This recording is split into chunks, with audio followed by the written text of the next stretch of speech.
할렐루야. 예. 시작부터 조시려고 그러시나 왜 아멘을 그렇게 작게 하세요? 할렐루야. 아멘. 예. 그동안 룻기 말씀을 통해서 여러분에게 큰 은혜가 있었던 줄로 믿습니다. 다시 줄었어요. 예. 큰 은혜가 있은 줄로 믿습니다. 예. 지난주 강병만 전사님이 여러분 룻기 설교 은혜 되셨죠? 그랬더니 아멘 하셨더라고요. 그리고 이어서 담임 목사님의 금요 설교도 은혜가 되셨을 줄로 믿습니다. 그랬더니 아멘이 조금 줄었어요. 카메라가 안 비춰가지고 누가 아멘 했는지 누가 아멘 안 했는지 제가 볼 수는 없지만 소리로 알 수 있습니다. 우리 허정임 집사님은 아멘 하셨더라고요. 아닌가요?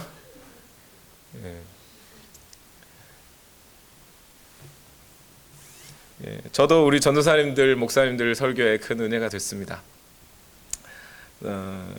특히 룻기에서 제가 그 말씀을 들으면서 가장 은혜가 되었던 부분이 어디 부분이냐면 사실 룻기에서도 1장이에요. 저는 꼭 전웅구 목사님이 그때 설교를 해서 그렇다 이런 얘기는 아니고 아니 전웅구 목사님 은혜가 됐습니다. 근데 어느 대목이었냐면 나오미가 고향으로 돌아가기로 결정하는 부분이에요. 고향 베들레헴에 흉년이 들어가지고 남편 엘리멜렉과 함께 결정해서 모압으로 갔어요. 처음에. 그렇죠? 근데 모압으로 갈 때 누가 가자고 했어요? 가족들 중에.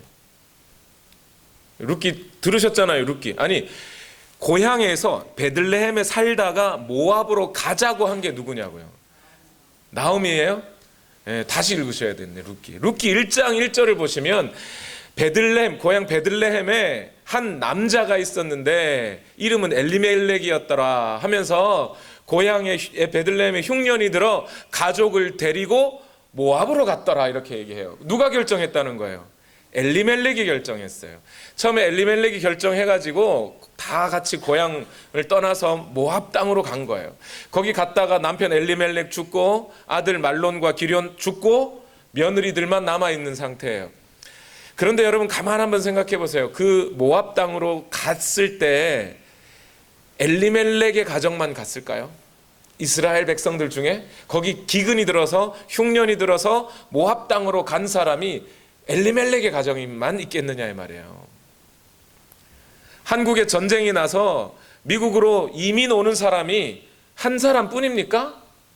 여러 사람들이 그 사태 때문에 여러 사람들이 한꺼번에 이민을 오듯이 그 당시에 모압 땅으로 이민을 간 사람들이 많을 거라는 거예요. 그리고 거기서 남편 잃고 가족 잃고 그냥 고향 땅 잃고 가진 재산 다 잃어버리고 산 사람들이 그 나오미의 가정뿐이었겠느냐고요. 그런데 거기서 남편 다 죽고 아들 말론 기럧 다 죽고 난 다음에 나오미가 어떻게 생각을 했느냐면 고향으로 돌아가야겠다. 그 결정을 내렸다는 거예요. 그냥 여기서 사는 게 뭐 다 그렇지 뭐 남편 어차피 나이 들었는데 다 죽겠지. 내 아들 어쩌다가 나보다 먼저 죽었네. 뭐 사는 게 다 고통이고 슬픔이지. 이 또한 지나가리라. 그러고 가만히 있었던 게 아니고 뭔가 잘못되었다. 내가 여기서 이대로 죽어서는 안 된다. 라는 생각을 했다는 거예요. 만약 나오미가 고향으로 돌아가겠다는 생각을 만약 하지 않았다면 룻이라고 하는 며느리 여인의 그 믿음이 확인될 길이 없지요. 모압 땅에서 그냥 살면 되니까. 룻이라는 사람의 그 믿음이 확인되지 않았다면 보아스와의 그 아름다운 사랑이 펼쳐질 리가 없지요.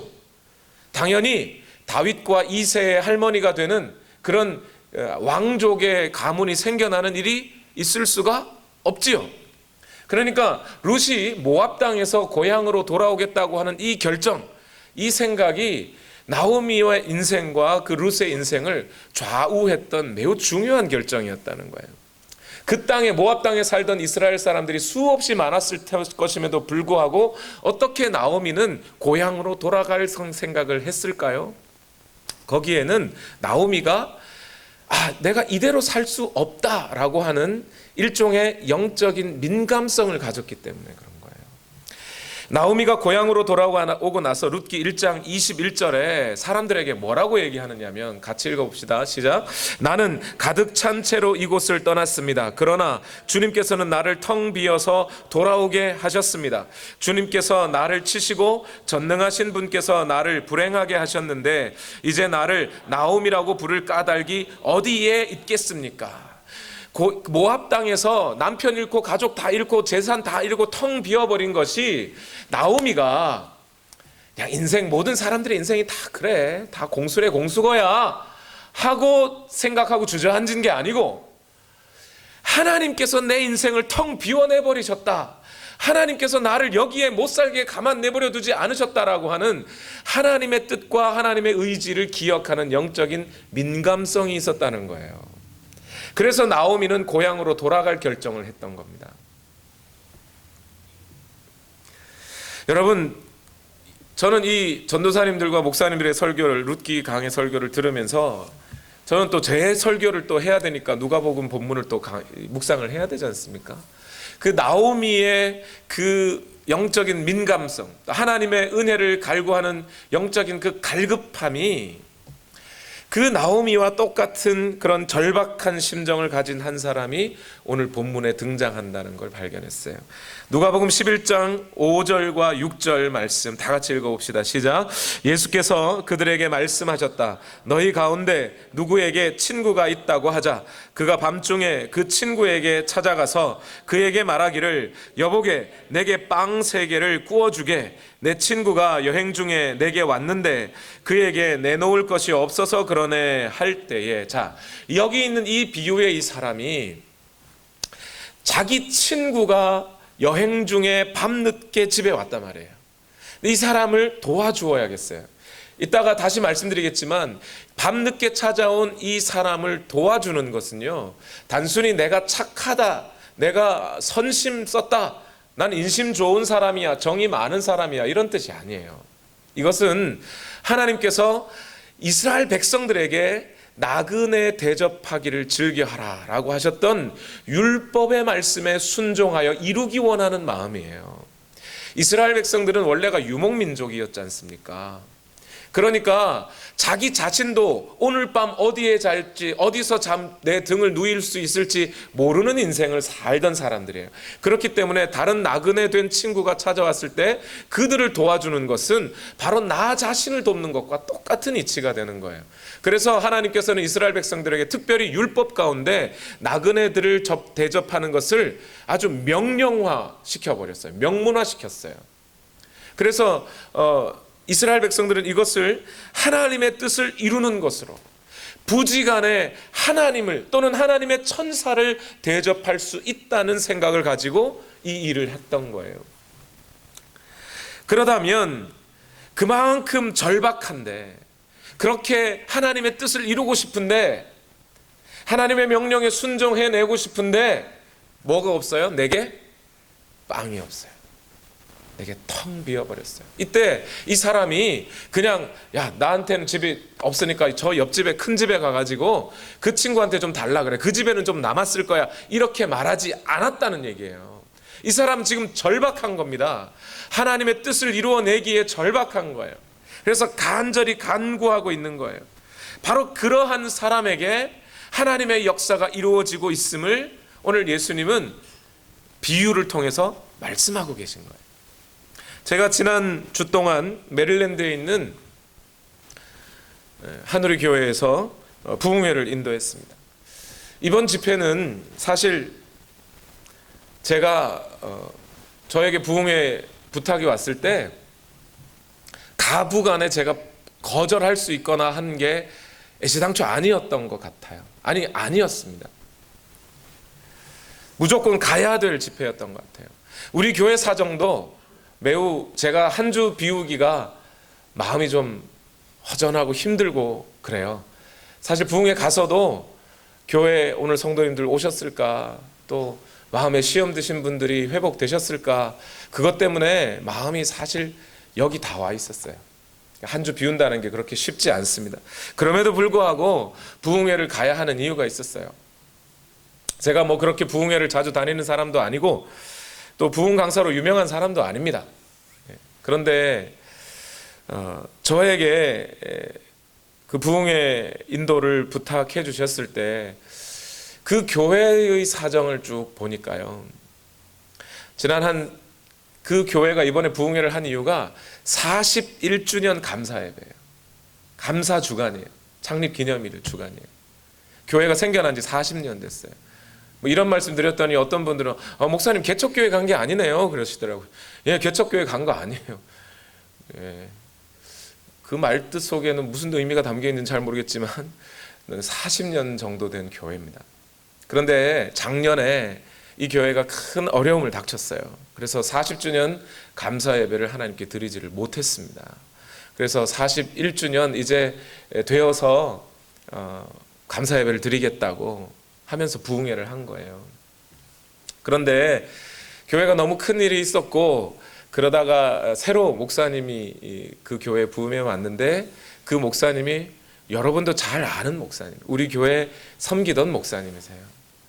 그 목사님이 우리에게 저에게 부탁해 왔는데 어떻게 거절할 수가 없어요. 여러분 잘 모르시지만 그 목사님이 우리 교회에 있으면서 저기 이것저것 뜯어고치고 페인트 칠하고 했던 게 한두 군데가 아니에요. 아직도 그 흔적이 남아있어요. 그래서 그 목사님에 대한 또 고마운 마음도 있고 안 갈 수가 없었어요. 그래서 갔습니다. 그런데 부흥 강사가 제가 전문적으로 막 부흥회를 다니고 이런 사람이 아니다 보니까 흔히 말하는 왁구가 짜여진, 그죠? 뭐라 그러죠? 그거를 흔히 말하는 18번 설교 이런 거. 제가 그런 거 없잖아요. 없으니까 어떡하겠습니까? 제가 평소에 여러분과 함께 나누던 말씀 그거 다시 이렇게 그 교회 사정에 맞추어 이렇게 잘 설명해 드리고 그렇게 설명하려고 복음을 전했어요. 첫날 금요일 날 가서 강단에 딱 섰더니 성도님들이 저를 보기를 저놈은 도대체 누구인가 이러면서 눈초리로 쳐다보셔요. 나중에 부흥회가 끝났는데 한 집사님이 그러더라고요. 제 목사님이 너무 의심스러워가지고 저분이 대체 누군가 싶어가지고 인터넷에 서칭을 해봤대요. 대체 알링턴 온누리교회는 어디고 김정호 목사는 누구냐? 제 생전 처음 보는 사람이에요. 그 정도로 사람들이 약간 의심 반 또는 기대 반 이렇게 설교를 들으셨어요. 열심히 말씀을 전했는데 금요일 날 어떻게 저의 간증과 함께 말씀을 전했더니 성도님들이 은혜가 되셨든지 너무 감사해 하시더라고요. 둘째 날 토요일 날 새벽에도 부흥회가 있었어요. 새벽 예배 부흥회 하자는 건 처음 봤어요. 저도 부흥회를 이렇게 호스트도 해보고 했지만 새벽에도 하자는 건 처음 봤어요. 그것도 새벽 5시 반, 우리 교회는 6시인데 5시 반이에요. 거기 우리 여기보다 1시간 빠르잖아요. 흔히 말하는 새벽 4시 반에 일어난 거랑 똑같아요. 4시 반에 설교한 거죠. 근데 새벽이지만 제가 양보가 어디 있습니까? 그죠? 제 성격상. 그래서 1시간 반 설교를 해서 새벽에. 그런데 감사하게도 아무도 조는 사람이 없었어요. 토요일 날 저녁 피크 아닙니까? 그죠? 이날은 하나님의 복음에 대해서 순전하게 설명하면서 회복을 위해서 계속 외치면서 다 설교하고 났더니 2시간이 넘었어요.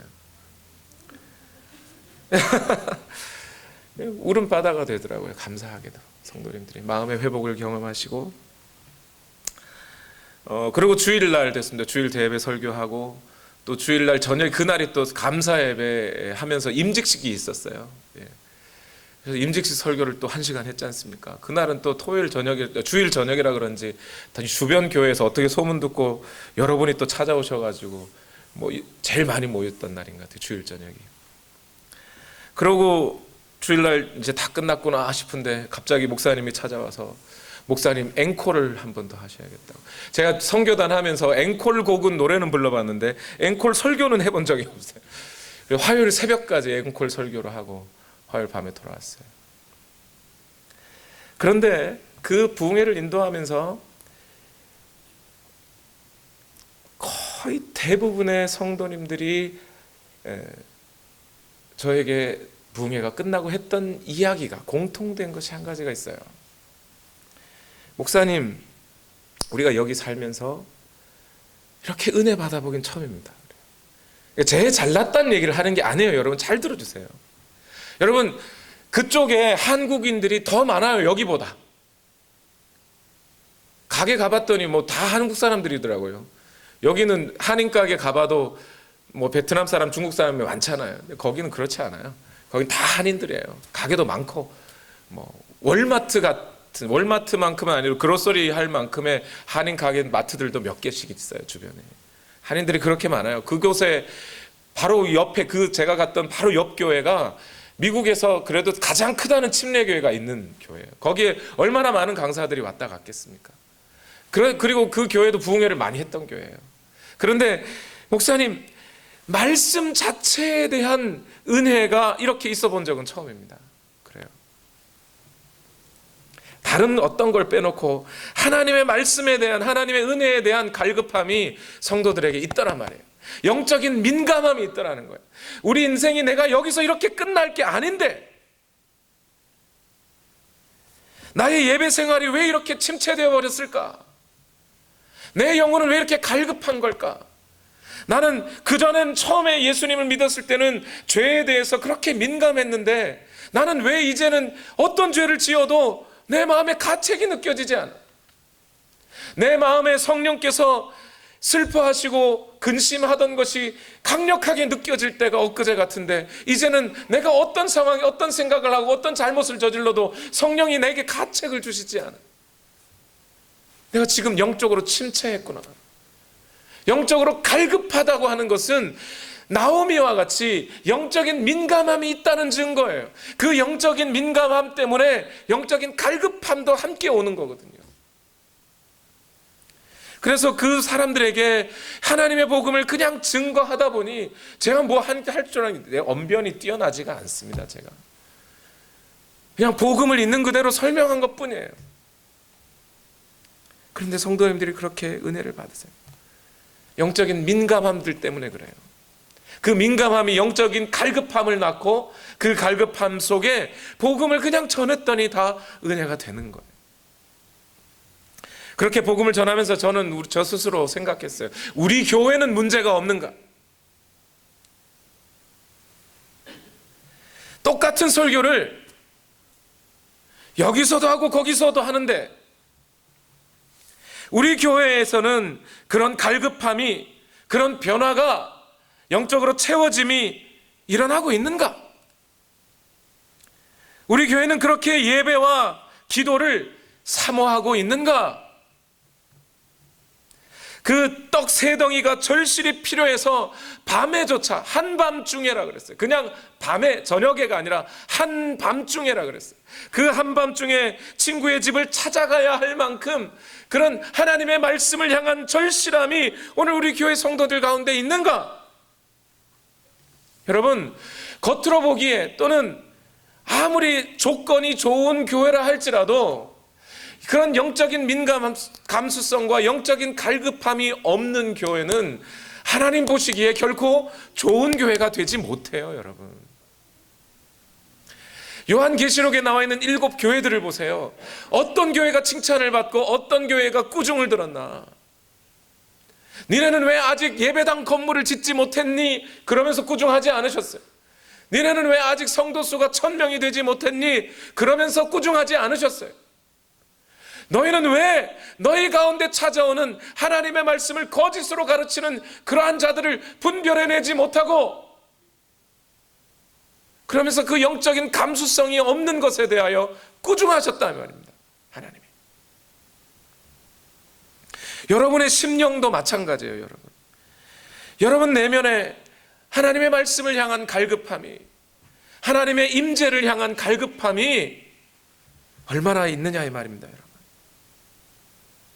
처음에 하나님 말씀 들었을 때는 그냥 한마디 말씀만 들어도 울음이 쏟아져 내리더니 이제는 어떤 천둥같이 여기서 목사가 핏대를 올리고 소리를 질러도 감흥이 없어요. 그게 목사 탓인 줄로만 자꾸 돌려 세우더라 말이죠.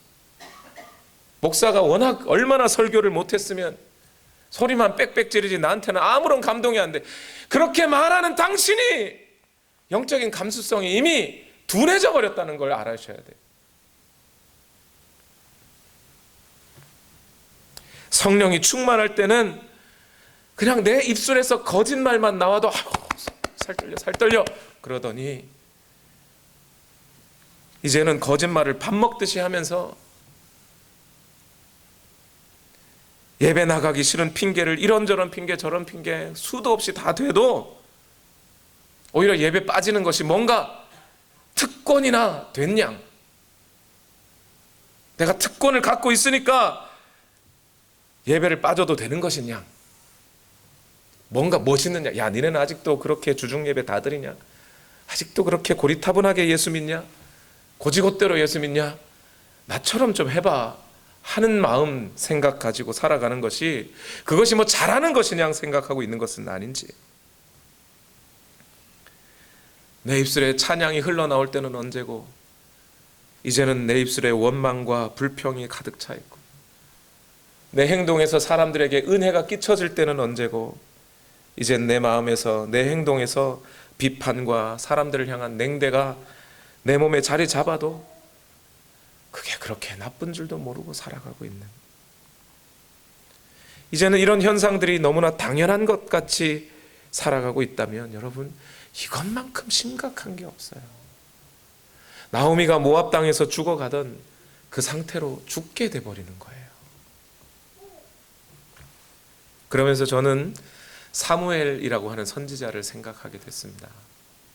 여러분, 사무엘이라고 하는 예언자 또는 사사였던 이 사람이 자신의 책무를 다하고 은퇴할 때, 은퇴하던 고별 설교에서 이런 얘기를 해요. 사무엘상 12장 23절에 내가 기도하는 일을 그친다면 그것은 내가 하나님께 죄를 짓는 일입니다. 그러나 그런 일은 결코 없을 것입니다. 오히려 나는 당신들이 가장 선하고 가장 바른 길로 가도록 가르치겠습니다. 사무엘이 뭐라고 그랬다고요? 기도를 쉬는 것이 죄입니다 라고 얘기했어요. 여러분, 이 세상 누군가가 기도 안 한다고 그걸 죄라고 여길 사람이 어디 있습니까? 그런데 사무엘은 자기가 기도하는 것을 쉬는 것을 죄로 여길 만큼 영적인 민감성이, 영적인 갈급함이 여전히 사무엘의 마음속에 있었단 말이죠. 저 스스로 부흥회 가서 그래서 복음 전하면서 회개했어요. 내가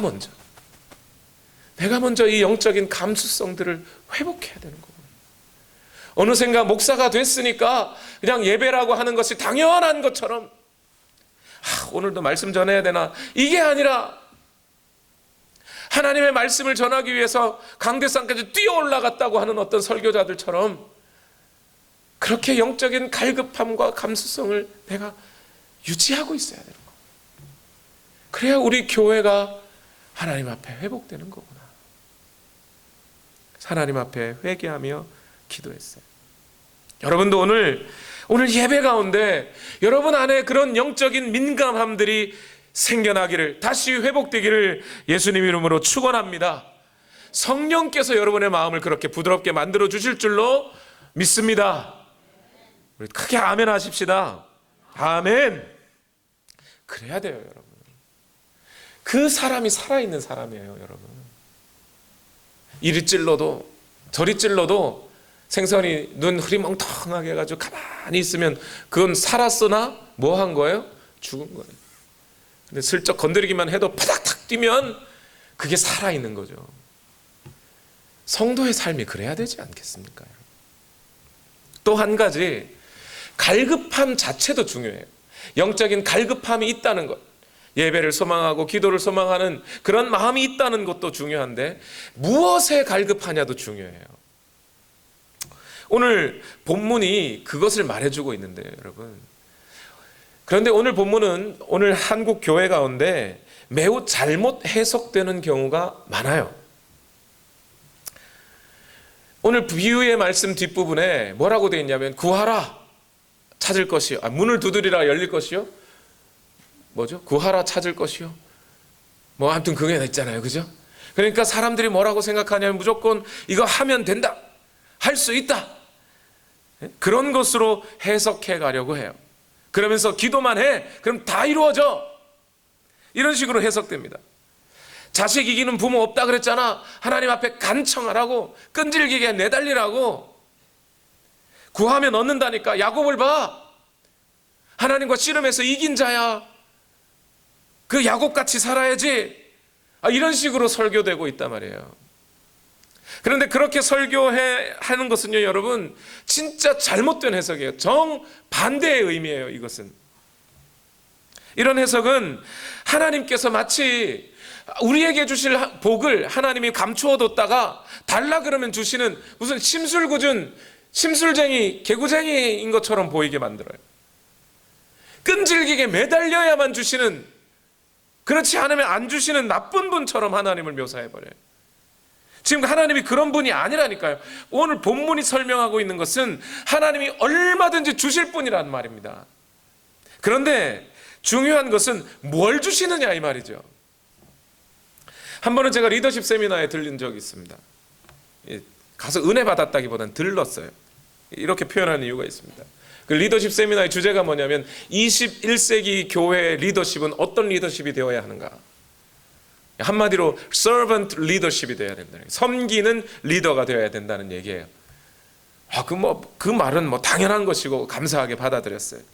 그런데 그 리더십 세미나를 인도하시던 분이 자기가 어떻게 교회의 리더가 되었는지를 간증하시더라고요. 차라리 그 간증을 안 하셨으면 제가 은혜 받을 뻔했는데, 그 간증을 하면서 뭐라 그러냐면, 자기는 정말 미국 가고 싶었고 훌륭한 어떤 유명한 강사가 되고 싶었답니다. 그래서 성경을 읽다 보니 성경에 뭐라고 되어 있어요? 두드리라 열릴 것이요, 구하라 찾을 것이요. 그럼 되는구나. 그래서 한국에 있는 유명한 학원, 영어 학원의 문을 두들겼다. 그래서 열렸다는 거예요. 그래서 거기서 영어 열심히 공부해서 영어 잘해가지고 미국 건너와가지고 여기서도 또 자기가 문을 두드리라 열릴 것이요, 그래서 문을 두들겼어요, 학교에. 그래서 거기서 유명한 학자가 되었고 이렇게 훌륭한 강사가 되었다고 그렇게 간증하시더라고요. 여러분, 좋습니다. 자기 마음에 결정하고 바라는 바를 적극적으로 두들겨서 얻어내는 것, 잘하는 겁니다. 가만히 앉아가지고 이 사람 비판하고 저 사람 비판하고 쟤는 저래서 한대 저는 저래서 한대, 이것보다 훨씬 낫죠. 잘하는 겁니다. 그러나 제가 드리고 싶은 말씀은 뭐냐면, 오늘 본문이 두드리라 열릴 것이요 라는 이 본문이 그 얘기더냐 이 말이에요. 전통적으로는 이렇게 해석해오고 있습니다. 그런데 이 전통적인 해석이 정말 예수님이 의도했던 그런 방식의 설명인지는 좀 알아봐야죠. 읽어봐야죠. 오늘날 예수님께서 우리에게 알려주시는 그 기도의 의미는 사라진 채 내 소망을 두드리면 다 열려주는 것으로 이해하는 사람들이 얼마나 많은지 몰라요. 그런데 오늘 누가복음 11장 10절 말씀을 읽어보세요. 다 같이 읽어봅시다. 시작. 구하는 사람마다 받을 것이요, 찾는 사람마다 찾을 것이요, 문을 두드리는 사람에게 열어주실 것이다 이랬어요. 여러분, 구하는 것마다예요, 아니면 구하는 사람마다예요? 사람이라고요. 구하는 것마다 다 들어주신다 이 얘기가 아니잖아요. 지금 네가 뭐든지 원하는 대로 구해, 그럼 다 들어줄게, 이런 뜻이 아니라고요. 구하는 자마다 이렇게 했어요. 구하는 자. 그럼 여기서 구하는 자라는 사람들이 예수님 안 믿고 살아가는, 하나님을 알지도 못하는 그런 사람들이 구하는 거 다 들어준다는 얘기예요? 하나님이 무슨 정한수 떠놓고 비는 물이십니까? 그 다 들어준 대로 비나이다 그럼 다 들어주시게? 그런 얘기가 아니지요. 그러니까 지금 누가복음 11장 10절은 구하는 사람, 그 사람이 누군지를 봐야 될 거 아닙니까?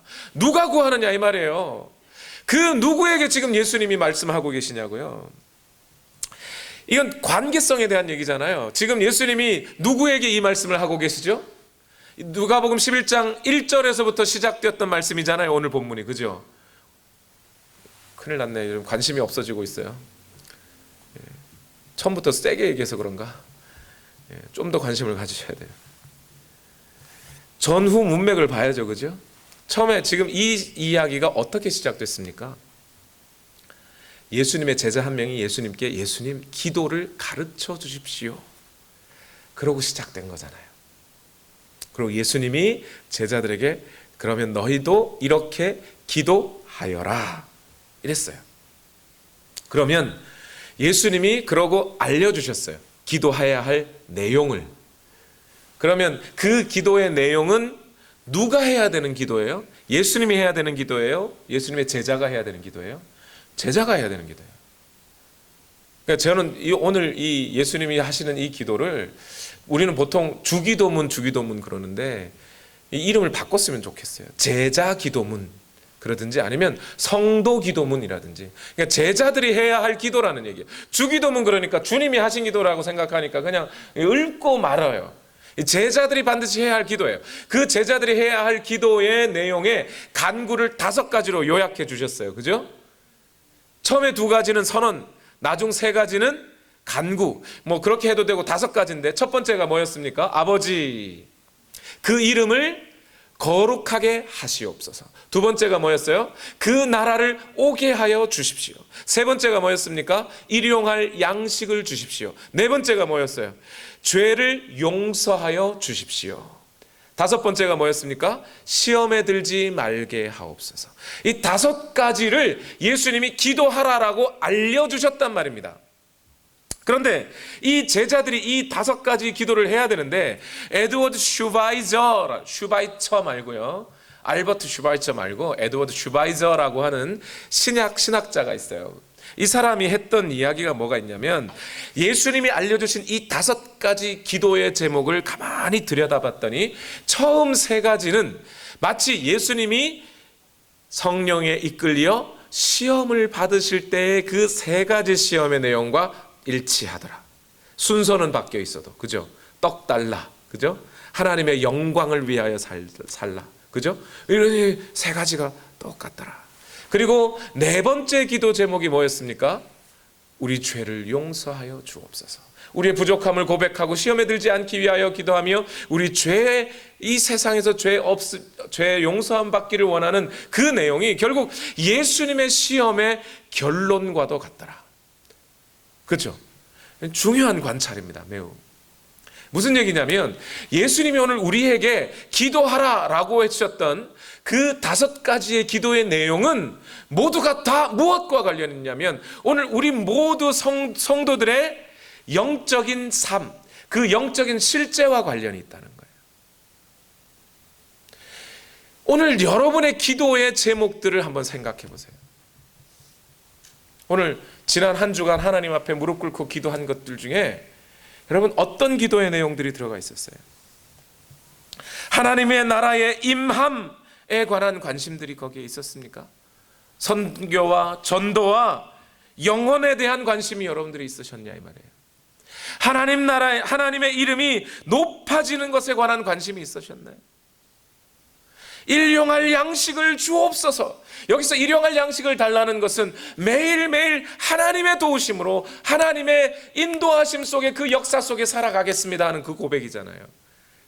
내 먹을 거 평생 먹을 거 다 주십시오. 그러면 그거 딱 떼어가지고 달라 그런 다음에 나 혼자 내 마음대로 살라고요? 그게 아니잖아요.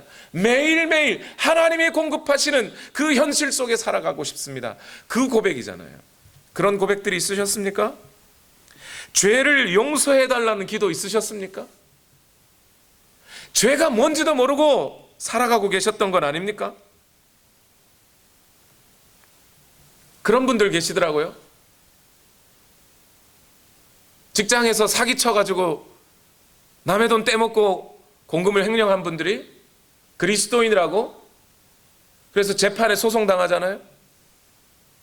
그런 다음에 재판에서 이기게 해달라고 새벽 기도를 맨날 2시간씩 하신다고. 그럼 됩니까? 지금 예수님이 그거 하면 다 들어주겠다는 얘기예요? 죄 용서를 구해야죠. 내 죄를 용서해 주옵소서.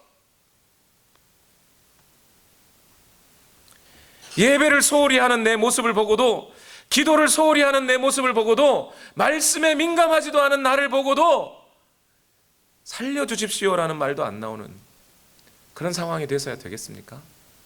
지금 제자들은 어떤 사람들이에요? 예수님이 가르쳐주는 이 제자들은 장차 교회의 핵심 멤버들이 될 사람들이에요.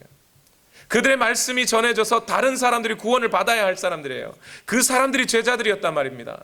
근데 이 제자들이 이 세상의 것 달라고 그렇게 구해야 되겠습니까? 예수님이 지금 그 얘기를 하고 있는 거예요. 너희 지금 뭘 구하고 있니? 제자들아. 그러한 영적인 실체들에 대해서, 우리의 영적인 가난에 대해서 너덜너덜 마치 아무것도 내 정신 머릿속에는 아무것도 생각되지 않는 너덜너덜해진 그런 영적인 실체를 두고도 여전히 주여 돈 좀 주시옵소서, 내 명예가 좀 높아지게 해주시옵소서, 이래서야 되겠느냐고요. 그래서 제자들에게 예수님이 이걸 갖고 기도해라 하고 알려주신 거예요. 오늘 본문의 비유와 말씀들은 이러한 영적인 실제들, 영적인 충족을 위해서 여러분들이 간구하고 기도할 때 전혀 부끄러워하지 말고 담대하게 기도하라 라고 하는 예수님의 간절한 부탁이 들어가 있어요. 미리 말씀드리지만 이것은 끈질기게 기도해라 그런 뜻이 아니에요. 오늘 본문은 그렇게 설교되고 있는데 그런 뜻이 아닙니다. 반복적으로 될 때까지 기도해라 그렇게 얘기하는데 그런 뜻이 아니에요. 좀 더 정확하게 오늘 본문의 의미를 표현해 드리면 이 비유의 말씀은 하나님 앞에 구해라, 이 영적인 것들의 실체들을 위해서 구해라, 대신 구할 때 뻔뻔스러울리 많지 구해라 이런 뜻이에요. 아버지께 달라고 좀 해라, 그래도 된다. 제가 왜 이렇게 해석을 하느냐면요, 오늘 밤 비유에 보면 밤에 찾아온 친구를 위해 떡 3덩어리 달라 그랬어요. 그런데 그 떡 3덩어리를 구하러 다른 친구의 집으로 갔습니다. 그런데 왜 떡 3덩어리일까요? 한국의 떡은 송편, 인절미 이런 거 해봐야 떡 3덩어리 구해가지고 한 사람 입에 넣어봐야 얼마 되겠습니까? 그거, 그죠? 그 떡을 생각하시면 안 돼요. 이 이스라엘에서 말하는 이 떡이라고 하는 것은요, 오늘 새 번역에는 빵으로도 번역되어 있고 흔히 떡이라고도 하는데 정확하게 생긴 모양은 또띠아에 가깝습니다. 또띠아에 가까운데 또띠아를 구우면 이렇게 부풀어지겠죠, 그죠? 아무리 이스트가 안 들어갔다 하더라도 그렇게 해서 좀 뚱뚱한 또띠아 이렇게 생각하시면 돼요. 그 떡 3덩어리를 달라는 거예요. 그러니까 떡 3덩어리 정도면 그냥 같이 한 사람이 저녁 식사를 충분하게 먹고도 남음이 있을 정도의 떡을 말하는 겁니다. 그런데 이스라엘 사람들이 떡을 구울 때는요, 개인이 그렇게 큰 떡이기 때문에 개인이 한 집에서 그냥 저녁에 한번 굽고 우리 먹고 끝내 이렇게 굽지를 않는답니다. 주로 마을에서 저쪽 한 구석에 화덕이 있고요, 그 불이 아깝잖아요. 그러니까 그 화덕이 있고 그 화덕에 공동으로 아주머니들이 오셔가지고 같이 떡을 구워요. 그 떡을 구울 때 어떻게 하겠어요? 이제 저녁 때 그냥 떡으면 오늘 자기 김씨네 집에는 왜 그렇게 오늘 떡을 많이 굽는 거예요? 물으면 뭐라 그러겠어요? 오늘 손님이 오신다 그래가지고 손님 대접해야 되니까 떡을 좀 더 평소보다 좀 많이 구워, 이런 얘기들이 오갈 거 아닙니까? 그런데 그날만큼 손님이 저녁 때 오실 줄 알았는데 안 와버렸어요. 그러니까 남아있는 떡은 해서 다 먹어 치워버린 거죠. 근데 한밤중에 밤늦게 손님이 와버렸어요. 자, 그러면 여러분, 이 손님을 대접하는 것은 단순히 나만 율법 지키는 문제가 아닌 것이 된 거예요. 이제 같이 떡을 굽고 있었잖아요, 그렇죠? 그러니까 이스라엘 사람들은 어느 집에 손님이 찾아왔는데 떡을 내놓을 게 없어요. 그러면 어떻게 돼요? 나는 하나님의 율법을 어긴 범죄한 자가 돼요. 그런데 그 범죄한 자가 나에게만 벌이 내리는 게 아니에요. 마을 전체가 나쁜 마을이 돼버리는 겁니다. 그것도 돕지 못하는. 그래서 그 손님을 대접해야 할 의무가 다른 집 사람에게도 같이 생기는 거예요. 왜 이스라엘 사람들은 안식일을 범한 자를 어떻게 해요? 돌로 쳐 죽여라. 왜요? 그 사람이 안식일을 범하였기 때문에 마을 전체가 하나님 앞에 화를 입을까 하여 그렇게 하잖아요. 마찬가지로 오늘 그 사람이 하나님의 율법을 제대로 지키지 못하면 그 사람만 나쁜 사람 되는 게 아니고 그 주인을 도와주지 못한 이쪽 친구도 나쁜 사람이 될 수 있어요. 그래서 지금 한밤중에 친구의 집에 찾아갔잖아요. 가서 떡을 달라 그랬잖아요. 떡 3덩어리를.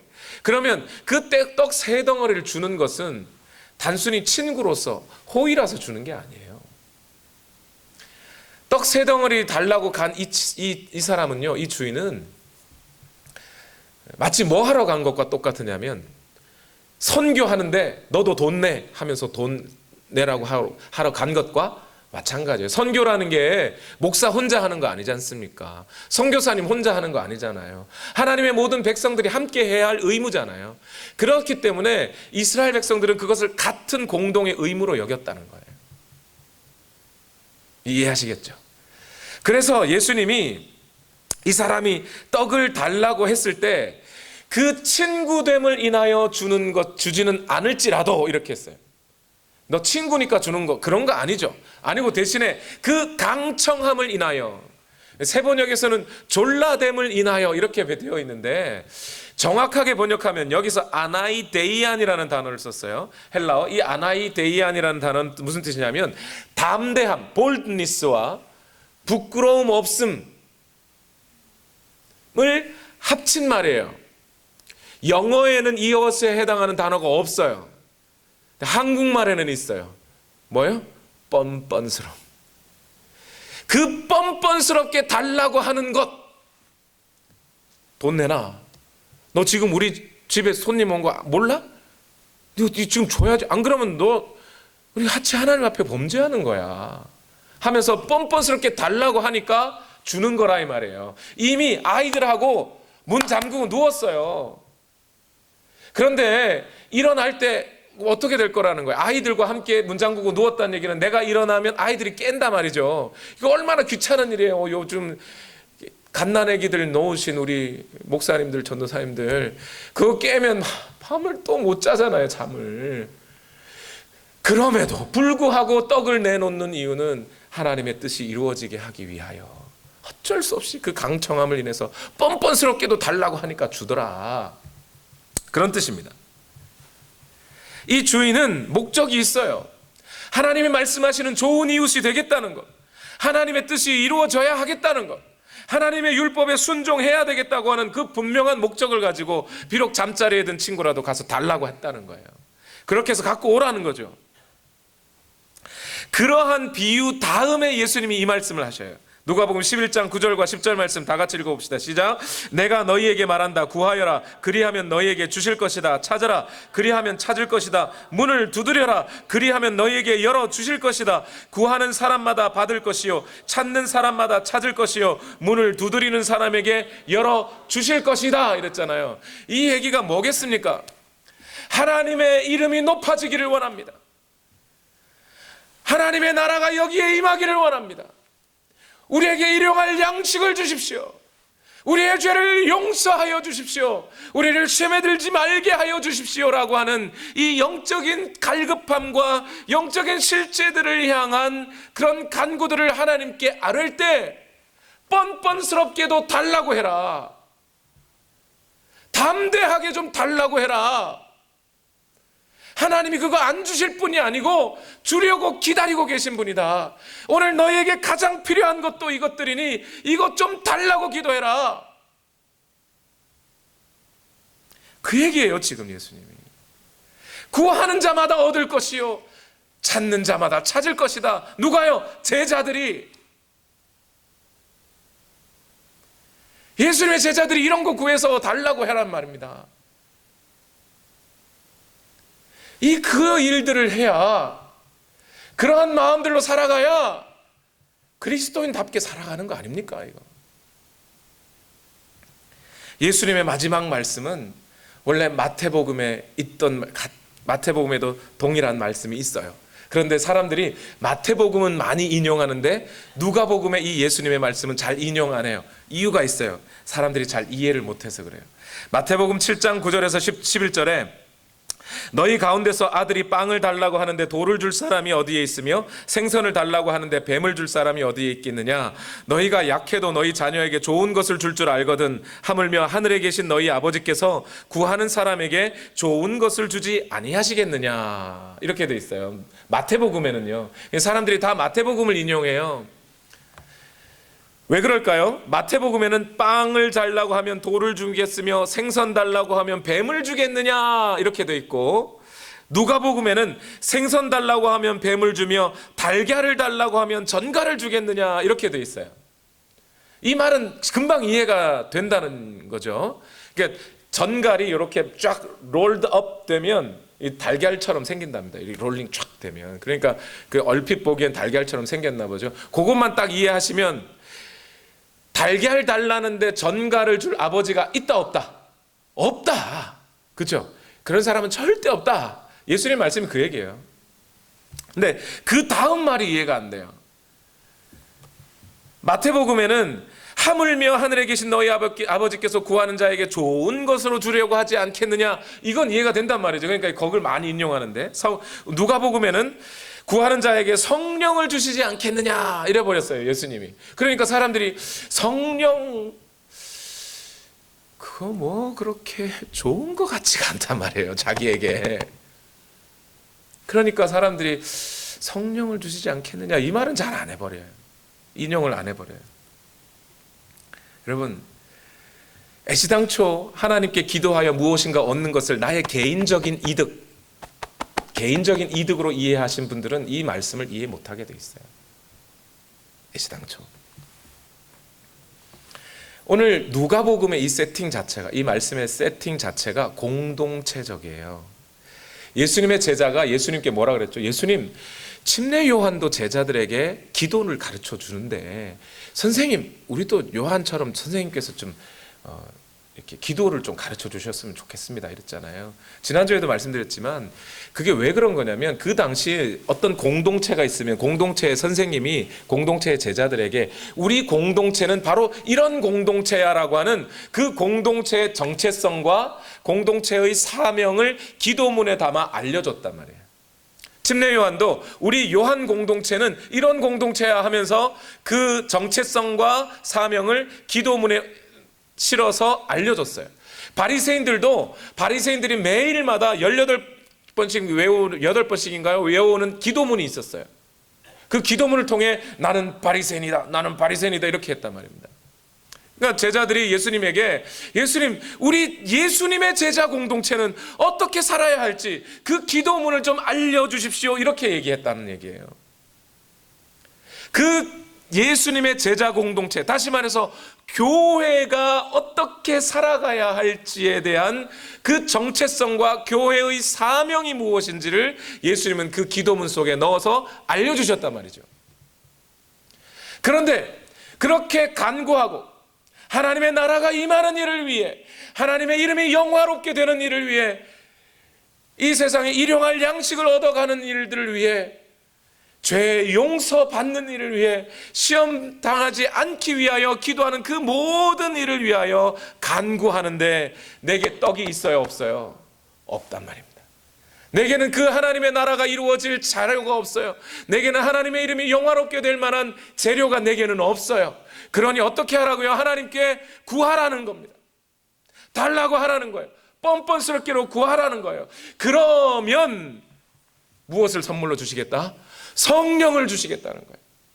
성령이 너희 가운데 임하시면, 그러면 그 성령을 통하여 그 성령님의 안내함을 받아서 교회는 그 예수 그리스도께서 알려주시는 교회 공동체가 무엇하며 살아가야 할지를 성령의 인도함을 통하여 안내를 받게 될 것이다라는 거예요. 오늘날 많은 사람들이 성령이라는 것을 단순히 은사주의 중심으로, 성령 받으면 내게 이런 은사 있어, 저 사람에게 이런 은사가 있어, 이런 식으로만 끌고 가버리고, 내게 기적적인 사건들이 일어날 거야 하면서 기적 사건으로만 끌고 가버리니까 성령을 받는 것이 얼마나 소중한 문제인지 몰라요. 그러나 오늘 우리 교회 가운데 하나님의 영이 임재하시고 주의 성령이 우리 가운데 임할 때 하나님께서는 우리를 어떻게 끌고 가신다는 거예요? 하나님이 영화롭게 되는 그 방향으로 우리를 인도해 가신다는 거예요.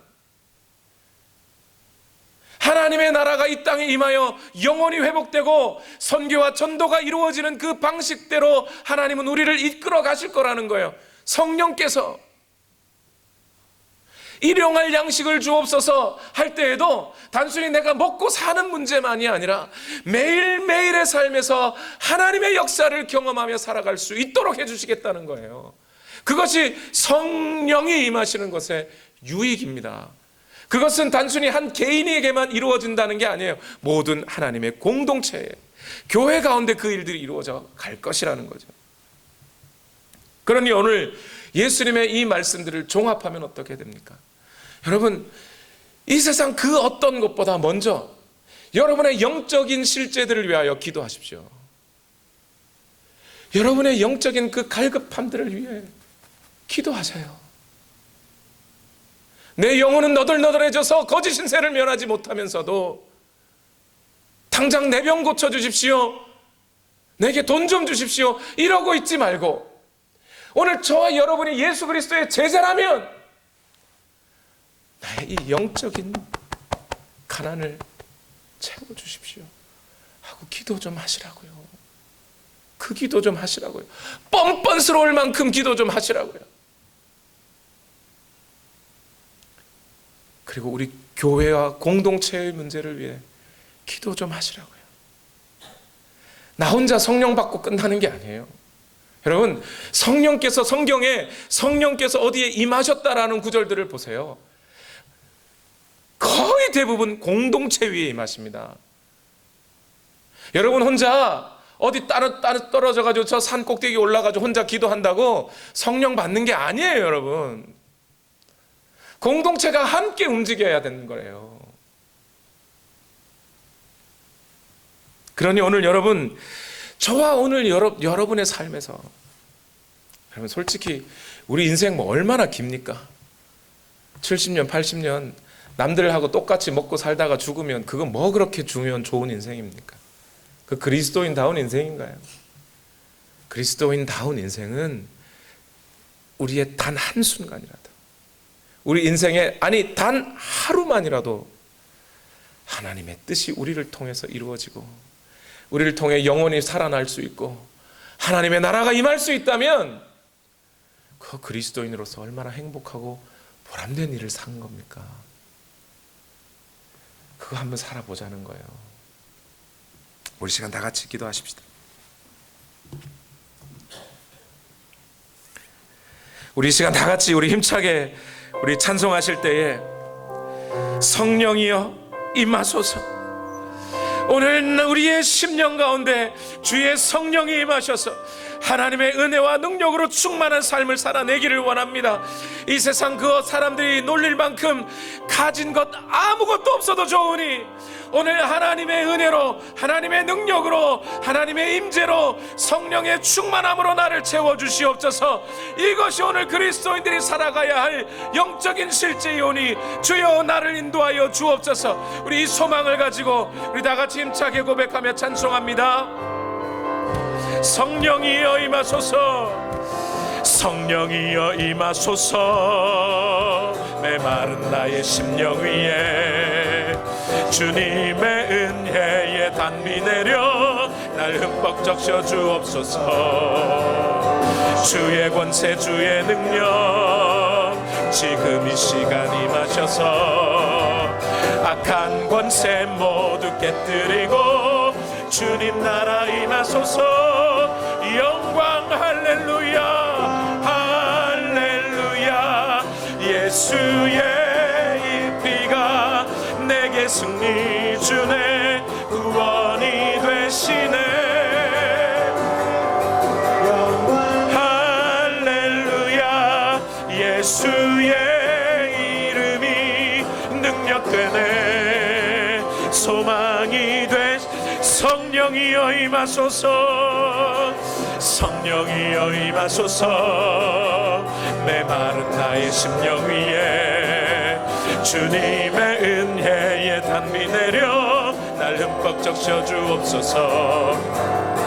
주의 권세 주의 능력 지금 이 시간 임하셔서 악한 권세 모두 깨뜨리고 주님 나라 임하소서. 아멘. 영광 할렐루야 할렐루야. 예수의 그 피가 내게 승리 주네 구원이 되시네 영광 할렐루야 할렐루야 예수의 이름이 능력되네 소망이 성령이여 임하소서 성령이여 임하소서 우리 힘차게 고백합시다 믿음을 가지고 주님을 소망하며 나는 흠뻑 적셔 주옵소서 주의 권세 주의 능력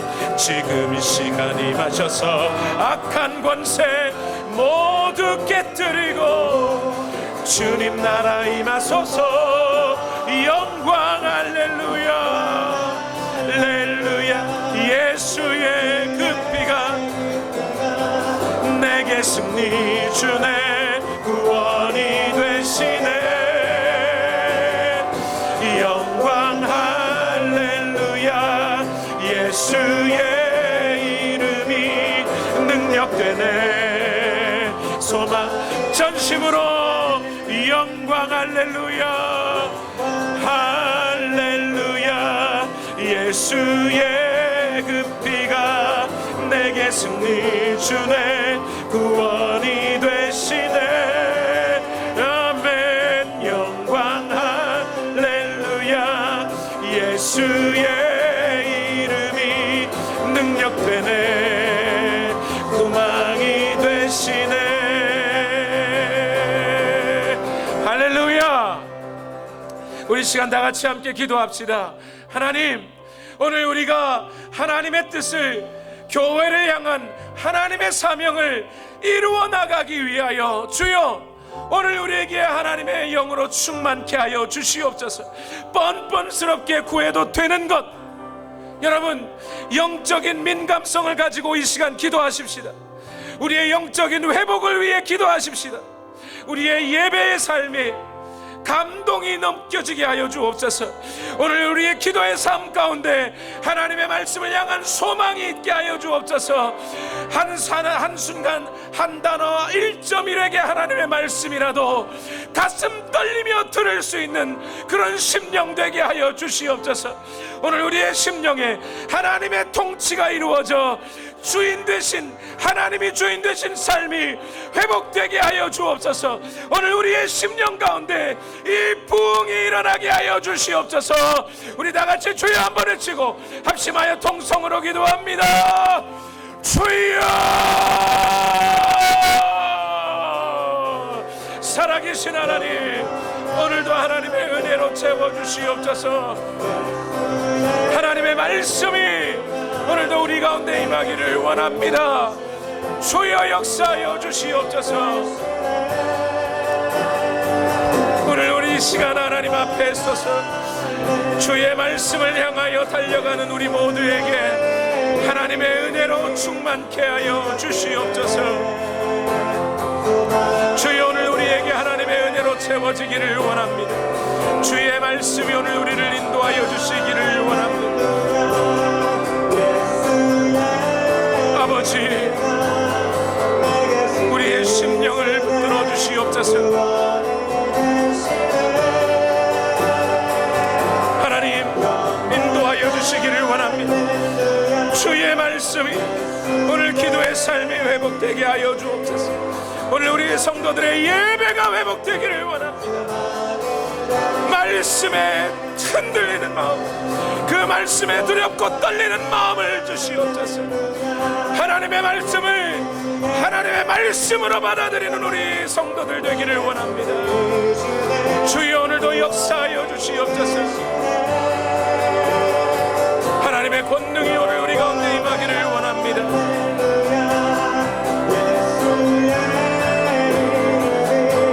주여 오늘도 역사하여 주시옵소서 하나님 함께하여 주시옵소서 주여 우리에게 영적인 민감함이 회복되기를 원합니다 하나님의 말씀 앞에 눈물 흘렸던 그 심정을 허락하여 주시옵소서 구원의 기쁨을 회복시켜 주옵소서 주의 성령을 내게서 떠나지 않게 하옵소서 주여 오늘 우리 성도들에게 그 구원의 기쁨을 회복시켜 주시옵소서. 영적인 민감함이 회복되어 오늘 하나님의 일들을 감당할 수 있도록 주여 오늘도 우리를 인도하여 주시옵소서. 이 피가 내게 승리 주네, 구원이 되시네. 영광 할렐루야. 예수의 이름이 능력되네, 소망이 되. 영광 할렐루야. 영광 할렐루야. 예수의 그 피가 내게 승리 주네, 구원이 되시네. 영광 할렐루야. 예수의 이름이 능력되네, 구원이 되시네. 여러분, 이 시간 다시 한번 기도합시다. 뻔뻔스럽게도 구해도 되는 것 뭡니까? 공동체를 위하여 기도하는 것, 교회의 영적인 회복들을 위하여, 부흥을 위하여 기도하는 것, 뻔뻔스럽게 구해도 되는 거예요. 우리 시간 다 같이 함께 기도하실 때에 하나님, 우리 온누리교회가 이 땅에 심겨진 하나님의 목적이 이루어지게 하여 주시옵소서. 내 소망, 내 비전보다 먼저 하나님의 말씀이 우리를 여기에 심으신 하나님의 뜻이 이루어지기를 원하나이다. 이 일들을 위하여 주의 성령으로 충만케 하여 주시옵소서. 우리 온누리교회 모든 성도들이 성령님의 말씀에 민감하게 하여 주시고, 그 말씀에 하는 압도되어서 성령님을 근심하게 하지 않는 성령으로 충만한 하나님의 백성들 다 되게 하여 주시옵소서. 우리 시간 다 같이 주여 한번 외치시고 합심하여 통성으로 기도합니다. 주여, 오늘도 우리를 인도하여 주시옵소서. 하나님이 오늘도 우리를 인도하여 주시기를 원합니다. 하나님의 말씀이 오늘도 우리를 인도하여 주시옵소서. 하나님, 오늘도 우리에게 이 영적인 민감함이 다시 한번 소생하기를 원합니다. 이 모든 일들을 감당하기에 내 것이 없으니, 내 능력 없으니, 내 할 일 없으니 주여, 주의 성령으로 우리 모두를 충만하게 하옵소서. 주의 제자로서의 삶을 끝까지 살아내기를 원합니다. 주여 인도하여 주시옵소서.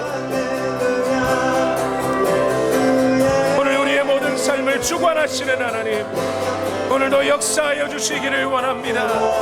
하나님만이 오늘 우리의 모든 것이 되시니 주의 성령으로 충만케 하여 주시옵소서. 우리 더 간절히 기도합시다. 우리 더 간절히 기도합시다. 사도행전의 역사처럼 주의 성령으로 충만하기 위하여 온 교회가 일심으로 기도하였더니 그 안으로 온 집안의 주의 성령으로 충만하더라. 사도행전 4장의 역사가 오늘 우리 교회 가운데 일어나기를 원합니다. 주여, 오늘도 역사하여 주시옵소서. 주의 성령으로 충만한 하나님의 백성들 되기를 원합니다. 주여, 우리 모두에게 하나님의 은혜로 채워주시옵소서. 주여, 말씀하여 주시옵소서. 하나님의 영으로 우리를 채워주시옵소서. 주의 성령으로 충만케 하시고 주의 성령을 근심하게 하지 않으며 오직 주의 성령을 우대하는 하나님의 백성으로 살아가게 하옵소서. 주여, 인도하여 주시기를 원합니다. 우리 교회를 주여 붙들어 주셔서 이 땅 가운데 하나님의 뜻을 이루며 하나님의 소망을 이루며 하나님의 비전을 이루어가는 살아있는 교회, 능력 있는 교회, 하나님의 능력의 말씀을 선포하는 교회, 활동하는 교회, 주의 말씀이 선포되는 교회, 하나님의 사랑으로 채워지는 교회, 그런 교회가 되기를 원합니다. 주의 성령으로 충만케 하여 주시옵소서. 주여, 우리를 붙들어 주시옵소서. 주의 성령으로 채워 주시옵소서. 하나님, 인도하여 주시기를 원합니다. 할렐루야. 예수의 그 피가 내게 승리 주네 구원이 되시네. 영광 할렐루야 예수의 이름이 능력되네. 소망이 되시 영광 할렐루야 영광 할렐루야 예수의 그 피가 내게 승리 주네 구원이 되시네. 영광 할렐루야 예수의 이름이 능력되네. 소망이 되시네. 능력되네 능력되네. 소망이 되시네.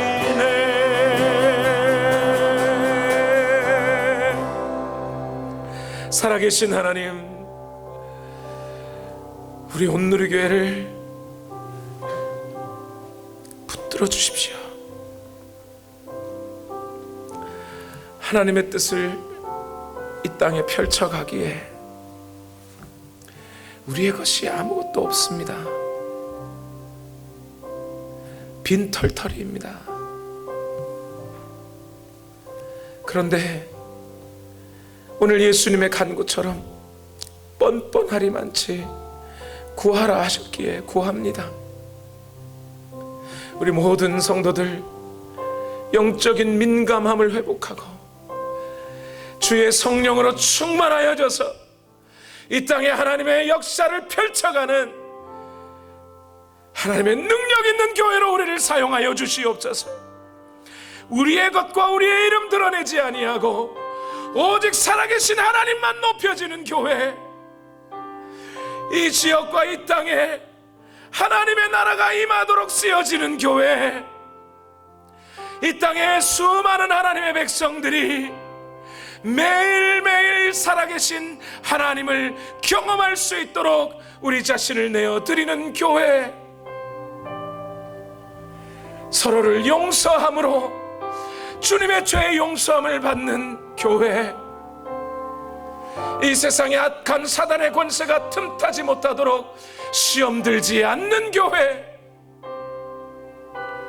그런 교회로 살아가기 원하오니 주여 우리 모든 성도들에게 주의 성령으로 충만케 하여 주시옵소서. 반드시 하나님께서 이 기도에 응답하심을 믿습니다. 우리 주 예수 그리스도의 약속을 붙잡고 기도하오니 주여 역사하여 주시옵소서. 하나님의 은혜로 충만케 하여 주시옵소서. 예수님의 이름으로 기도하옵나이다. 아멘.